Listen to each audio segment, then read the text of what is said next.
The king of Olympus, Zeus. We know his story, and we know that he is the strongest god that Kratos faces within the Greek era. But just how powerful is Zeus really? Zeus's lightning is capable of defeating Hades and Poseidon. In the God of War 2 book, there is a time where Hades is expressing his belief that Kratos was saved from the underworld because of Athena, and then threatened Zeus's daughter. But Zeus created a lightning bolt that quickly deterred Hades from continuing any further. Zeus is either as fast or faster than Hermes. Hermes is supposed to be the fastest god there is, including someone like Athena, who in the first novel was described to move at the speed of thought, which is what saved Kratos when he sent himself off the cliff at the end of the first God of War game. So knowing this would make Hermes even faster than the other gods, including Poseidon and Hades, who were at minimum relative to the Titans in speed.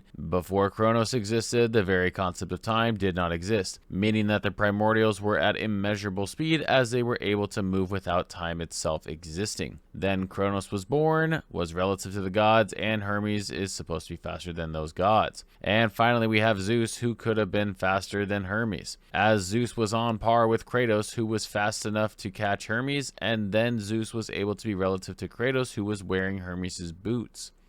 Zeus' gauntlet that Kratos used previously was what helped Kratos in pinning down Atlas. After winning the Great War against the Titans, Zeus requested that a gauntlet be created to ensure that the Titans would stay imprisoned in Tartarus. Then, much later, Kratos would have been tasked with taking on both Persephone and Atlas at the same time. Then, when Kratos saw an opening, he used the gauntlet of Zeus to send Atlas's shackles into the stone above him, which helped with ensuring that Atlas was returned back to his imprisonment of holding the heavens.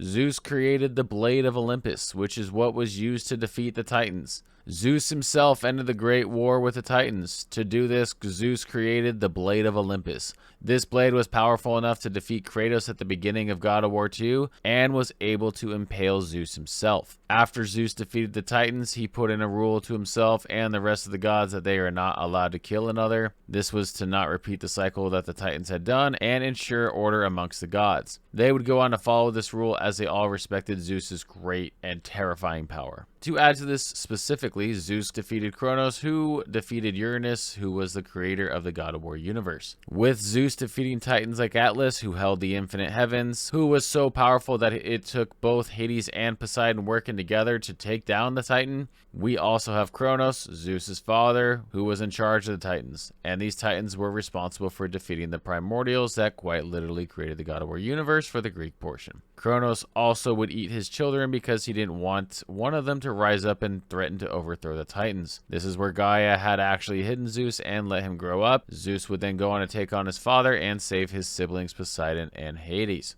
Zeus being able to wipe the Titans would also show that Zeus himself would have been capable of defeating the same primordials alone. Zeus is very intelligent and obviously very powerful. And in God of War 2, we see Zeus being consumed with the evil of fear. At this point, Kratos replaced Ares as the God of War, and Zeus is fearful that Kratos won't stop his god killing and needs a way to eliminate Kratos. So he coordinates an attack on Kratos, to which Kratos is having a difficult time against the statue. Zeus reaches out to Kratos that he will provide him with the most powerful weapon, the Blade of Olympus, which was used to end the Great War of all the Titans like we just went over, but the catch is Kratos must drain his godlike power into the blade. So Kratos' plan is to then retrieve the blade after destroying his new enemy, so that he can go back to his god powers. Well, after defeating the statue, Kratos limps his way back to the blade to only be stopped by Zeus, who is full power and wielding the blade now, which makes it impossible for Kratos in his condition to defeat the King of Olympus.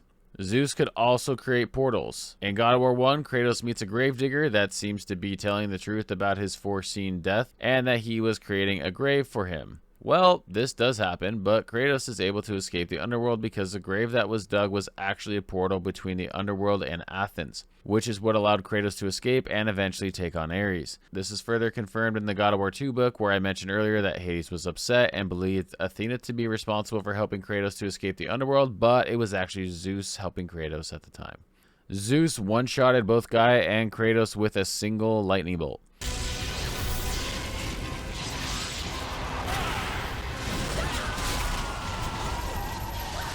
This is the same Kratos that up to this point had defeated Ares, who was more powerful than Poseidon. Obviously, he had just defeated Poseidon himself just before this took place, defeated the primordial god of death Thanatos, the sister of fate that the gods would use to change the world for them, the Furies that existed during the primordial times, and many more. When this happens, Kratos is sent with such an explosion that he isn't able to hold his ground and is sent to the underworld. Zeus was also able to manipulate the embodiment of fear itself. This was the same fear that Zeus used to defeat his father Kronos and brought upon the great war that we went over. With the power of fear, Zeus was able to defeat End of God of War 3 Kratos, destroy all of his equipment, and force Kratos to reach deep down inside of himself to realize that he had the power of hope. If you like this video, feel free to drop a like and make sure you check out the rest of the channel. I appreciate you, and I will see you in the next one.